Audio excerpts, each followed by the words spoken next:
Imagine, if you will, that you have received a court summons. When you arrive at the court, there's a prosecutor at one desk, the jury in their box, the judge's chair is empty, and a guard escorts you to the defendant's desk, which now that you are here is no longer empty. The guard addresses the court and says, "All rise for the honorable judge." Everyone stands. A black-robed person enters and takes their appropriate seat. "Be seated," they say as they thumb through some papers on the desk. When the shuffling stops, they look at you, then they look at the prosecutor and say, "Present your case."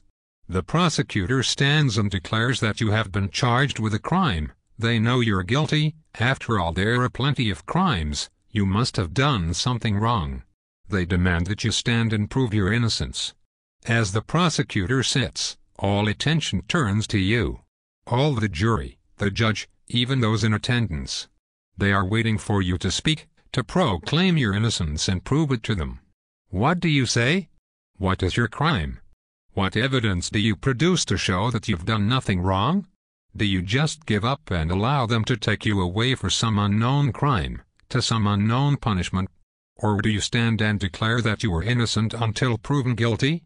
Now I hope you've imagined this well, because in your video, The Presumption of Atheism, a project, you are the prosecutor for this analogy. You have declared that there is a God, and you are telling me I must justify why I don't believe you.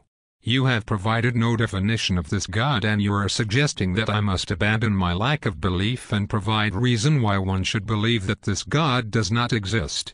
You have provided no evidence of your God, and you are demanding that I provide evidence that shows he does not exist. I am sorry, but that's not how this works. There is only the God claim, and you are making that claim. Either one accepts it, or they do not. For those that make that claim, they must be able to provide evidence if they are to expect others to accept their claim. Atheism is not a claim. Atheism does not have to make a claim, or even a counterclaim. As such, atheism requires no evidence. Atheism is the default position, that of non-acceptance that there is a God. One is an atheist until you can convince them that a God exists. For that to happen, you must define your God, present your arguments, and provide your evidence. Then you must allow us to consider your claims and your evidence. As we consider the arguments, we either accept them, thus becoming theists, or we reject them. To remain intellectually honest, we tell you why we reject them. In fact, many have even tried to help theists out by listing examples of what types of evidence we would accept, and why. You can take those explanations and use them to refine your arguments so that you may present better arguments, and we will happily review the new arguments. But to say we are being intellectually dishonest by not presenting arguments of our own is very like a small child throwing a tantrum because he can't have things his way. This is the way things work, and to try to suggest otherwise is to attempt to make your claim the default position, which is intellectually dishonest. You ask what reason is there to think atheism is true, and I can only say that atheism is not true. Atheism makes no claim, it is not true, it is not false, it is not a claim. There is no requirement to become an atheist. One simply is unless they meet the requirements to become a theist, and for that they simply have to believe in a God. Now there are those atheists who do try to make the claim that atheism is something and has a claim.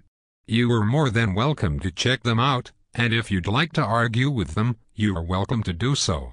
But remember that if you start arguing their claim, you are arguing about atheism, and not about God. No matter how well you might be able to tear down their arguments, it does not provide evidence for your God, because you will only succeed in showing their arguments to be wrong, if indeed you can. Another thought strikes me that perhaps you just want to understand why we might have lost our faith, for those of us who might have once been theists. Many of us, myself included, have provided at least one video, and in some cases whole series of videos, as to why we stopped being theists, why we stopped believing in God.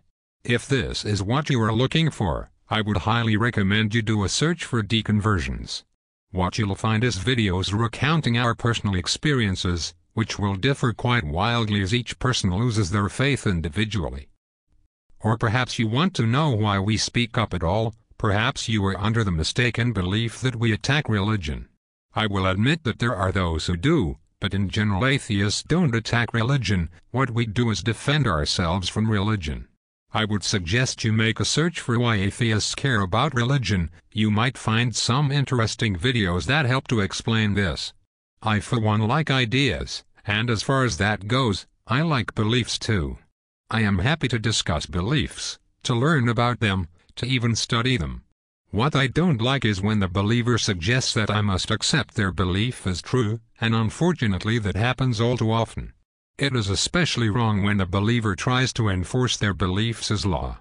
The government is secular for this reason, and you'll find that by arguing to keep the government secular, we atheists are actually arguing for believers to be able to retain their freedom of religion.